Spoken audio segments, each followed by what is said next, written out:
I'll never forget Pete Steele says to the crowd, he has this like bucket of blood on stage, and he kind of tosses some out and goes, "Hey, here's some AIDS blood for you."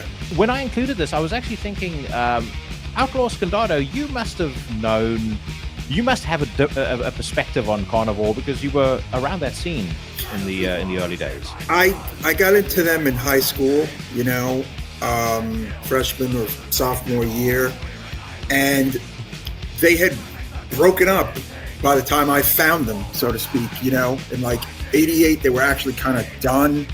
They did like what they would call reunion shows. It was kind of weird, their trajectory. But I did get to see, obviously, I've told this story a bunch. I was at Repulsion's first show, right, which was in 1990, March of 1990, who went on to be Type O Negative.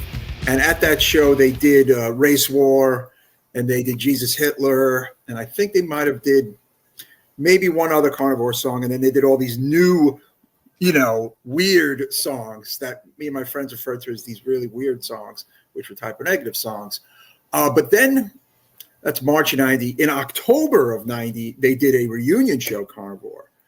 And that was actually the first time I finally got to see them live.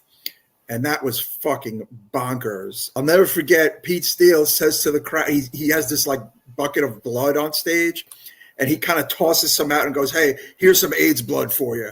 And I was just like, oh my, it was just, like you're a teenager and you're just kind of, wow, your mind is kind of blown. But yeah, I mean, they were the big looming presence. You know what I'm saying? They were the band that everybody kind of wanted to be,